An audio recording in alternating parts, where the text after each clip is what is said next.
5 दशकों से कोई चांद पर क्यों नहीं गया। चांद और चंद्रयान आजकल चारों तरफ इन्हीं की चर्चा है। जहां चंद्रयान 3 सफलता से अपनी मंजिल की ओर बढ़ रहा है, वहीं अब ये सवाल भी लगातार लोगों के जहन में उठने लगा है कि नासा ने 1969 में चांद की जमीन पर कदम रख दिया था। उसके बाद लगभग 12 लोग चांद की यात्रा करके आए, लेकिन 1972 में अपोलो 17 के बाद से नासा ने चांद की जमीन पर जाना क्यों छोड़ दिया। आखिर नासा ने वहां ऐसा क्या देखा कि उसका चांद से मोह भंग हो गया। क्या वहां कुछ ऐसा है जिससे नासा दुनिया से छुपा कर रखना चाहता है। आज के वीडियो में हम इसी टॉपिक पर चर्चा करने जा रहे हैं, तो बस बने रहिए वीडियो के अंत तक।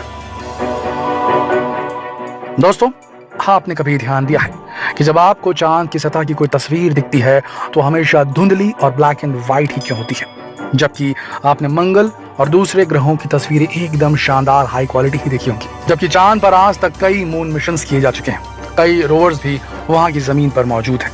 यहाँ तक कि भारत के चंद्रयान 1 ने भी चांद की कई तस्वीरें खींची थी, लेकिन उसके बाद भी चांद की तस्वीरें साफ क्यों नहीं आती। इससे शक गहरा हो जाता है कि चांद की सतह पर जरूर कुछ ऐसा है जिसे हमसे छुपाया जा रहा है। और कई बार चांद की सतह की तस्वीरों को देखकर इस तरह के दावों को बल मिलता है। इसका सबसे पहला सबूत मिला था 29 जुलाई 1953 को। जॉन ओनील नाम के एक वैज्ञानिक ने दावा किया था कि उन्होंने अपने टेलीस्कोप से चांद की सतह पर एक लंबे ब्रिज जैसी किसी संरचना को देखा है, लेकिन यह पुल धीरे धीरे चांद की सतह के अंदर समा गया। उनके इस दावे को एक ब्रिटिश एस्ट्रोनॉमर ने सपोर्ट किया। उनके अनुसार यह ब्रिज लगभग 20 किलोमीटर लंबा था, लेकिन वो दोनों ही अपने दावे को सही साबित नहीं कर पाए। 23 नवंबर 1966 को एक ऑर्बिटर के द्वारा ली गई तस्वीरों में चांद की सतह पर 6 लंबे स्मारकों जैसी संरचनाएं नजर आई। उस समय के कई न्यूज़पेपर्स में तस्वीरें पब्लिश भी हुई। रूस के एस्ट्रोनॉमर ने बताया कि स्मारक बिल्कुल गीजा के पिरामिड की तरह है और ये नेचुरल नहीं हो सकते। इन्हें देखकर लगता है कि इन्हें किसी एडवांस एलियन सभ्यता नहीं बनाया होगा, क्योंकि उनकी ऊंचाई पृथ्वी की किसी भी बिल्डिंग से कहीं ज्यादा है। लेकिन नासा ने इन स्मारकों को कैमरे के लेंस की गड़बड़ी बताकर बात को ही खत्म कर दिया। इसी कुछ सालों बाद अपोलो 17 से ली गई तस्वीरों में भी इस तरह के स्मारक दिखाई दिए। अब ये तो नहीं हो सकता ना कि एक ही गड़बड़ी दोनों कैमरों के साथ। तो इसके अलावा जब 1969 में नील आर्मस्ट्रांग ने पहली बार चांद की सतह पर कदम रखा, तो उस समय उनकी यात्रा का लाइव टेलीकास्ट हो रहा था, लेकिन 2 मिनट के लिए उनका टेलीकास्ट बंद हो गया। जबकि उस समय उनके पास मौजूद सभी इक्विपमेंट काफी एडवांस टेक्नोलॉजी से लैस थे। तो क्या उन 2 मिनट में ऐसा क्या हुआ था जिसे नासा दुनिया से छुपा कर रखना चाहता था। ऐसी भी कॉन्स्पिरेसी थ्योरी सामने आने लगी। शायद नील आर्मस्ट्रांग की टीम ने वहां कुछ अजीब देखा था जो आज भी दुनिया से छुपाया जा रहा है। दोस्तों, चांद धरती का एकमात्र नेचुरल सैटेलाइट है।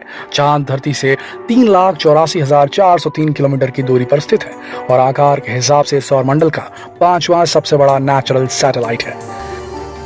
चांद और पृथ्वी एक दूसरे से टाइडल बॉन्ड के जरिए बंधे हुए हैं और चंद्रमा को अपनी धुरी पर घूमने में भी उतना ही समय लगता है जितना पृथ्वी का चक्कर लगाने में। इसीलिए पृथ्वी पर से हमेशा चांद का एक ही भाग दिखाई देता है और चांद का जो हिस्सा पृथ्वी से नजर नहीं आता उसे फार साइड या फिर डार्क साइड कह दिया जाता है। हो सकता है कि इस जगह कोई एलियन एक्टिविटी हो रही हो, क्योंकि इस जगह को अभी तक एक्सप्लोर नहीं किया गया है और इसीलिए भारत अपने चंद्रयान 3 को चांद के डार्क साइड पर ही उतारना चाहता है। मुमकिन है कि इस बार भारत चांद पर एलियन की मौजूदगी का पता लगाएगा। दोस्तों, नासा ने चांद पर कई बार अपने स्पेस क्राफ्ट भेजे। लगभग 12 एस्ट्रोनॉट चांद की सतह पर घूम कर भी आए, लेकिन इसके बाद नासा ने अपने मून मिशन को लंबा ब्रेक दे दिया। 1972 के बाद से आज तक किसी ने चंद्रमा की जमीन पर कदम नहीं रखा। चलिए इसका कारण जानने से पहले नासा के मून मिशन के बारे में भी जान लेते हैं। दोस्तों, 60 के दशक में जब अमेरिका और यूएसएसआर के बीच कोल्ड वॉर चल रहा था, उस समय खुद को दूसरे से बेस्ट प्रूफ करने के चक्कर में स्पेस रेस की शुरुआत हुई थी। एक के बाद एक मून मिशन लॉन्च होने लगे, लेकिन चांद पर पहुंचकर अपना झंडा लहराने में अमेरिका को पहली सफलता मिली। इसके बाद अमेरिका ने चांद पर एक के बाद एक कई मिशन भेजे। Apollo 11, Apollo 12, Apollo 14, Apollo 15, 16, 17। लेकिन जरा ध्यान से देखिए, इसमें से अपोलो 13 का नाम क्यों गायब है। असल में वो नासा के लिए एक बहुत ही बड़ा डिजास्टर था। जब अपोलो 13 चांद पर पहुंचने ही वाला था, तब उसके ऑक्सीजन सिलेंडर में कुछ प्रॉब्लम आने लगी, जिसके बाद इस स्पेसक्राफ्ट को चांद पर लैंड करने की जगह वापस पृथ्वी पर बुला लिया गया। साल 1972 में चांद पर पहुंचने वाले यूजीन सेरनन आखिरी अंतरिक्ष यात्री थे। उनके बाद अब तक कोई भी इंसान चांद पर नहीं गया है और यही नासा का आखिरी सफल ह्यूमन मून मिशन था। दोस्तों, 4 अक्टूबर 1957 को सोवियत रूस ने दुनिया का पहला सैटेलाइट पृथ्वी के ऑर्बिट में भेजा। इससे अमेरिका के ऊपर प्रेशर बढ़ गया। इसके बाद 1961 में सोवियत रूस ने यूरी गगारिन को अंतरिक्ष में भेजा। इससे अमेरिका के ऊपर प्रेशर और भी ज्यादा बढ़ गया। उस समय रूस स्पेस रेस में अमेरिका से काफी आगे था, लेकिन इसके बाद नासा ने एक के बाद एक कई मून मिशन लॉन्च किए और एक तरह से रूस को अपनी ताकत दिखाने का एक तरीका था। चांद को छूने और उसकी सतह पर उतरने के लिए रूस ने 23 सितंबर 1958 से 9 अगस्त 1976 तक करीब 33 मिशन भेजे। इनमें से 26 फेल हो गए। वहीं अमेरिका ने 17 अगस्त 1958 से 14 दिसंबर 1972 तक करीब 31 मिशन भेजे। इनमें से 17 फेल हो गए। यानी अमेरिका के 45.17% मिशन को सफलता मिली, वहीं रूस को सिर्फ 21.21% सफलता मिली। लेकिन इसके बाद आखिर ऐसा क्या हुआ कि नासा ने चांद पर जाना बंद कर दिया? असल में इसका एक सबसे बड़ा कारण है बजट, क्योंकि चांद पर किसी इंसान को भेजने में काफी ज्यादा पैसे खर्च होते हैं।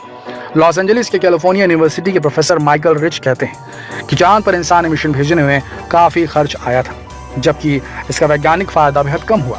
साल 2004 में अमेरिका के तत्कालीन राष्ट्रपति George W Bush human mission भेजने के लिए प्रस्ताव उन्होंने रखा।